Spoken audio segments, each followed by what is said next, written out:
రామాయణం కూడా అదే చెప్తా ఉంది. రాముడు అనుమానించాడని చెప్పి మాట్లాడుతున్నాం. రాముడు అనుమానిస్తే రాముడికి ఎటువంటి శిక్ష పడ్డది రామాయణంలో?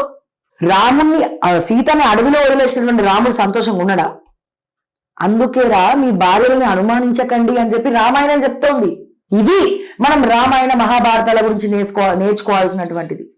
ఎప్పుడైతే ధర్మం తప్పుతుందో, ఎప్పుడైతే అధర్మం మొదలవుతుందో అప్పుడు మనం మన నెత్తి మీద శరిని మనమే కొని తెచ్చుకుంటాం.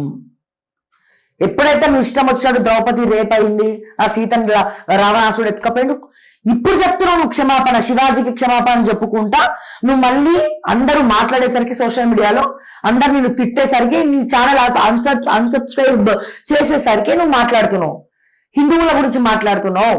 అది శిల్ప కళా నైపుణ్యము, గుళ్ళ మీద ఉన్నటువంటి విగ్రహాల గురించి మాట్లాడుతున్నావు, ప్రకృతి ధర్మం అది. సో నిజంగా అందుకే బహుశా ప్రతి ఒక్క ఆడది భయపడుతుంది, మధ్య పెళ్లిళ్ళు చేసుకోవడానికి కూడా అందుకే భయపడుతున్నారు. ఎందుకంటే ఎవరు ఎలాంటి వాళ్ళో అర్థం కావట్లే. మీరు అబ్జర్వ్ చేయండి, ఎప్పుడైతే ప్రతి ఇంట్లో గొడవలు అవుతూ ఉంటాయో ఆ గొడవలు పడుతున్నటువంటి ఫ్యామిలీ దగ్గర లక్ష్మీ కటాక్షం ఉండదు.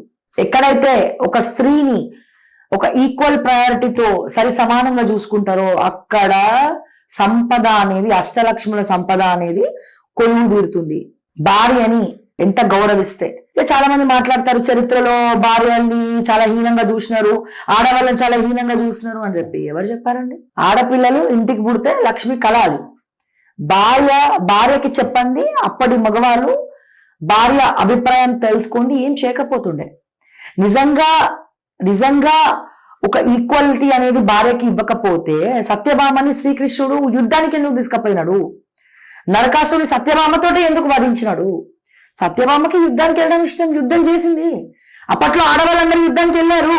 ఈ తర్వాత ఇవన్నీ ఇష్టం వచ్చినట్టు ఎవరు పడితే వాడు రావడము, ఇష్టం వచ్చినట్టు మాట్లాడము, ఇవన్నీ చెప్పడం.